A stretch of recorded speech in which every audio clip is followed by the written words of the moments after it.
నల్లగొండలో మరొకసారి ఉద్యమానికి శ్రీకారం చుడుతూ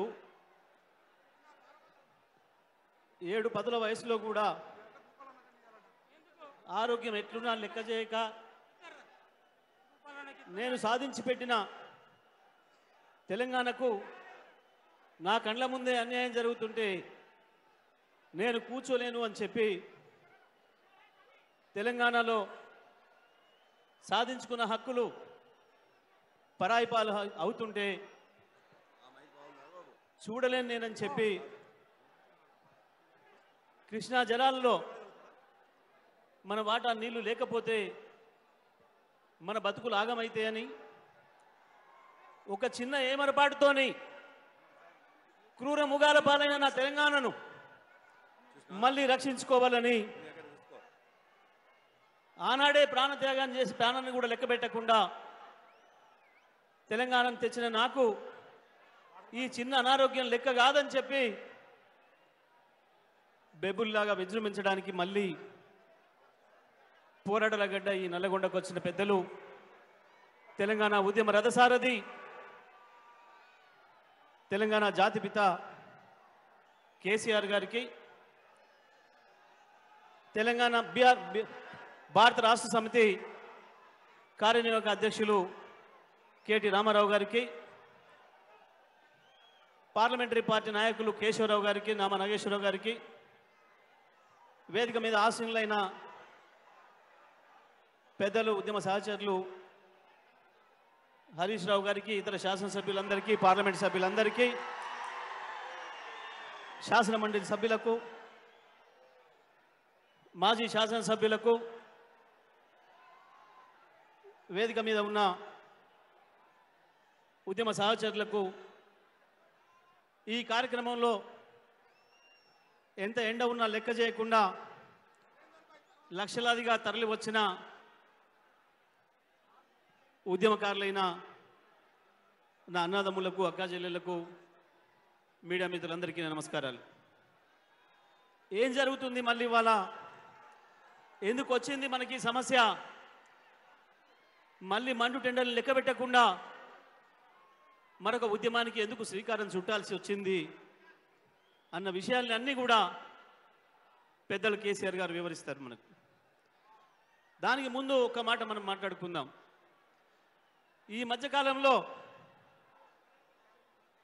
వాళ్ళకు మామూలు భాషలో చెప్తే అర్థం కాని మనుషులు అయినా వాళ్ళ భాష మనం ఉపయోగించవద్దు అని చెప్పి పెద్దలు కేసీఆర్ గారు చెప్తారు కాబట్టి నేను వాళ్ళ ఆటవిక భాషకు పోవడం లేదు. కానీ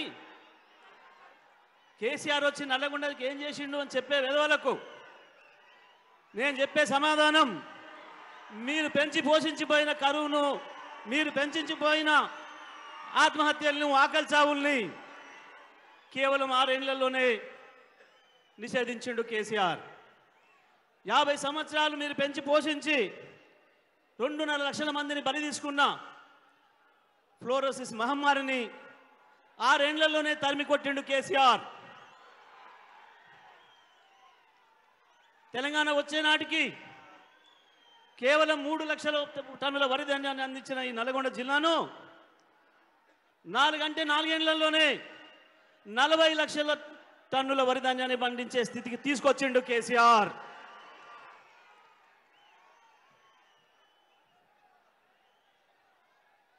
కొంతమంది చెత్తనాయలు మాట్లాడుతున్నారు, కేసీఆర్ వచ్చినాక ఖరాబ్ అయింది, మేము వచ్చి మారుస్తాం. ఏం మార్చిండ్రు? మార్స్తూనే ఉన్నారు. కేసీఆర్ ఇచ్చిన 24 గంటల కరెంటు మాయం చేస్తున్నారు.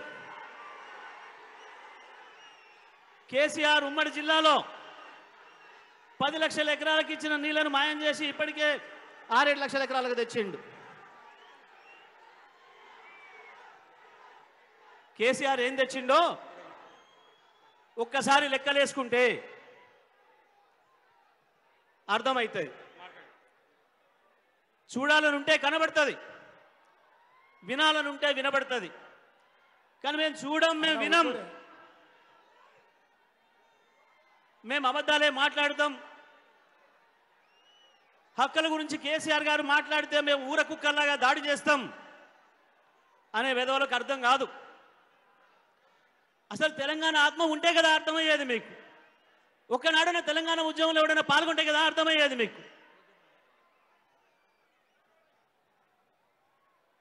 2 నెలలుగా నాగార్జున సాగర్ ప్రాజెక్టు అవతలోడికి చేతికి వెళ్ళిపోతే ఒక్కరోజు సోయలేదు, ఒక్కరోజు మాట్లాడలేదు. కేసీఆర్ గారి ఆదేశాలతో మన నాయకులు, మన మాజీ మంత్రివర్యులు మాట్లాడిన తర్వాత గబాల మేల్కొని మన మీద దాడి చేసే ప్రయత్నం చేసింది. కేసీఆర్ గారు సభ పెడుతుండంటే వణుకుడు మొదలైంది, ఒక్కడొక్కడికి వణుకుడు మొదలైంది. అబద్ధాలు చెప్పి చెప్పి ఇక వీకలేక నిన్న అసెంబ్లీలో చర్చ పెట్టింది. హరీష్ రావు గారు ముఖం మీద తన్నట్టు అన్ని విషయాలు చెప్పింది. ఇవాళ ఉన్న విషయాలన్నీ గత 60 ఏళ్ళు ఏం జరిగింది, ఈ 10 ఏళ్లలో ఏం చేసిన అనే విషయాలు అన్నిటిని చెప్తూ రేపటి మన కర్తవ్యాన్ని బోధించడానికి వచ్చిన పెద్దలు, మన అధ్యక్షులు, మన రథసారథి కేసీఆర్ గారిని మాట్లాడాల్సిందిగా విజ్ఞప్తి చేస్తా ఉన్నాను.